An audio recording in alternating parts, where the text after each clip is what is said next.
Kasus kematian akibat infeksi COVID-19 di Amerika terus meningkat, bahkan pekan lalu mencapai angka 860.000. Total sementara jumlah yang tertular 70,4 juta orang. Dan bagaimana melihat situasi hari ini, apa upaya dan kebijakan pemerintah setempat guna menekan penyebaran infeksi dan angka kematian? Kita terhubung dengan mahasiswa Magister Baruch College City, Angga Putra Fidrian. Selamat sore, Mas Angga.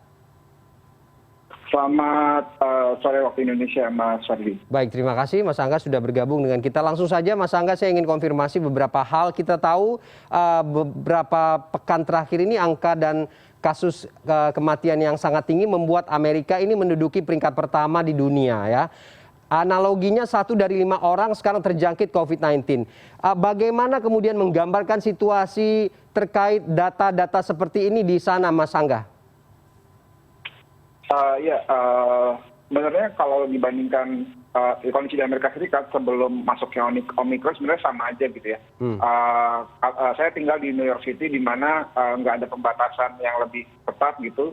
Cuma memang di New York City sendiri itu ada vaksin mandate di mana semua orang yang mau masuk ke restoran, semua yang mau makan di restoran, semua yang mau beraktivitas indoor, semua harus sudah minimal divaksin pertama kali di New York sendiri. Nah, selain itu testingnya juga agresif sekali gitu, hampir 100.000 testing per hari, orang per hari gratis dan bisa ditemukan dimanapun. Kenapa nggak ada pembatasan? Karena misalnya kemarin pada saat libur akhir tahun kegiatan ball drop tetap ada, kegiatan liburan tetap ada, bahkan di New York sendiri, di Amerika sendiri itu sempat memecahkan rekor gitu 1,4 juta kasus per hari. Tapi memang berdasarkan yang ada di hari ini gitu tidak ada perubahan signifikan yang ada di kegiatan masyarakat di New York City. Karena memang di New York itu kapasitas vaksinnya sendiri sudah hampir 70-80% warga New York sudah divaksin lengkap dan 2,5 juta dosis sudah disuntikan untuk booster. Oke, Mas Angga, juga bisa digambarkan bagaimana beratnya sistem kesehatan untuk mengatasi situasi yang digambarkan hari ini? Ya, di New York sendiri dan rata-rata di Amerika Serikat untuk di New York itu selama beberapa pekan terakhir itu bed occupancy ratio-nya rata-rata sekitar 80%. Meskipun dalam seminggu ke belakang itu udah mulai konsisten turun gitu ya. Meskipun sebenarnya Omicron kan berdasarkan rekomendasi CDC adalah varian dengan gejala ringan, tapi penyebarannya sangat cepat sehingga tetap fasilitas kesehatan akan merasa kesulitan karena tiba-tiba akan banyak sekali orang yang masuk ke rumah sakit karena penyebarannya cepat. Meskipun itu tadi lebih banyak yang isolasi di rumah gitu ya, tidak datang ke rumah sakit. Oke, Mas Angga, apakah kemudian ada pengaruh dari dinamika kebijakan yang berlaku di sana terkait situasi pandemi di Amerika atau situasi pasca merebaknya Omicron begitu? Sempat memang ada beberapa pengetatan gitu, seperti misalnya pemerintah Amerika Serikat sempat membatasi warga dari luar negeri untuk masuk gitu, utamanya dari negara-negara Afrika. Tapi di akhir tahun kemarin, di akhir Desember kemarin pembatasannya sudah dicabut. Memang sebenarnya yang beberapa kota itu lebih agresif, seperti misalnya di Washington DC, di Los Angeles, Chicago, Minneapolis, dan Boston itu mulai memberlakukan vaksin mandate seperti di New York. New York kan sudah duluan. Di kota-kota tersebut memberlakukan vaksin mandate untuk seluruhnya, seperti di New York untuk kegiatan indoor, makan di restoran, semua harus sudah divaksin. Selain itu, Joe Biden juga mengeluarkan kebijakan bahwa seluruh pekerja federal harus melakukan vaksin, serta kemarin terakhir itu pembagian test kit gratis untuk seluruh rumah tangga di Amerika Serikat. Oke, gini Mas Angga, kenapa saya bertanya kebijakan? Karena ramai juga berbicara soal kebijakan dari Joe Biden ini dikontrakan dengan istilah my body, my choice begitu ya. Inilah yang kemudian juga agak membuat situasi semakin tidak terkendali begitu. Bagaimana menjelaskan ini? Ya, memang My Body My Choice itu terbaru mereka kemarin baru saja demonstrasi cukup besar gitu di Amerika Serikat di National Mall di Washington DC. Mereka menolak vaksin mandat tadi, kewajiban untuk melakukan vaksin di negara-negara bagian yang ada di Amerika Serikat karena menurut mereka vaksin adalah pilihan gitu.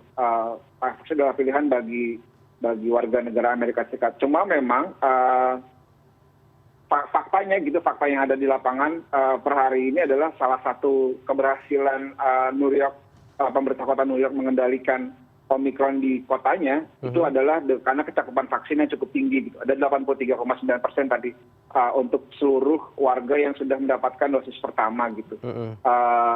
Itu yang jadi kunci di beberapa kota juga berhasil mengendalikan mencegah Omicron menyebar yang sangat tinggi.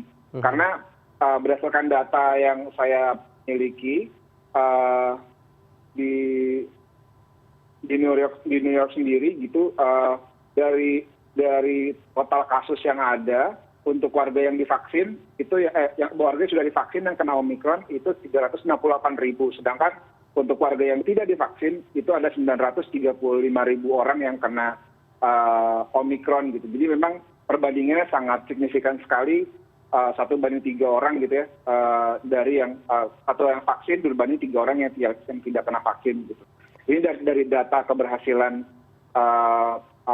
vaksin. Tapi memang terakhir itu di Supreme Court Amerika Serikat membatalkan vaksin mandate dari Joe Biden untuk pekerjaan swasta di Amerika Serikat karena kan tidak ada kontribusi anggaran pemerintah di pekerja swasta sehingga US Supreme Court membatalkan itu. Tapi US Supreme Court memperkuat kebijakan Biden di bagian seluruh pekerja pemerintah federal harus mendapatkan vaksin. Oke, Mas Angga. Bekerja di sini. Gitu. Oke, dari segi kebijakan Anda melihat bagaimana jika kita kita sejajarkan juga mungkin dengan situasi di Indonesia hari ini, tentu Anda juga sudah mendapatkan beberapa referensi.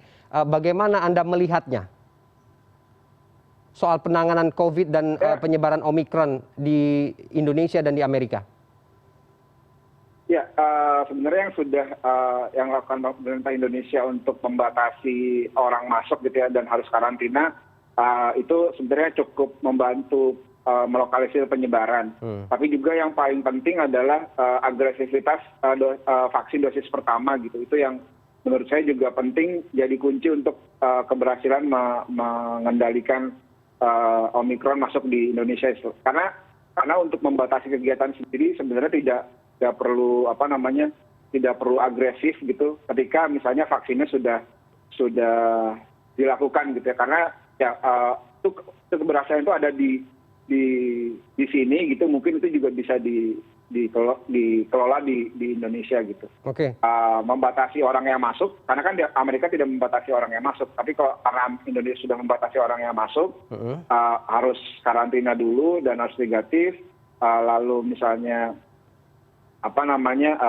agresif vaksinnya gitu menurut saya karena kan di Indonesia sudah melakukan di Jakarta utamanya sudah booster tapi pemerataan vaksinnya belum kejadian gitu mungkin itu yang juga harus didorong selain booster di Jakarta juga pemerataan vaksin di daerah-daerah lain yang kebagian gitu. Oke, baik, berarti secara kebijakan publik sudah tepat begitu ya apa yang dijalankan hari ini? Iya, tinggal butuh ketajaman lagi gitu. Oke.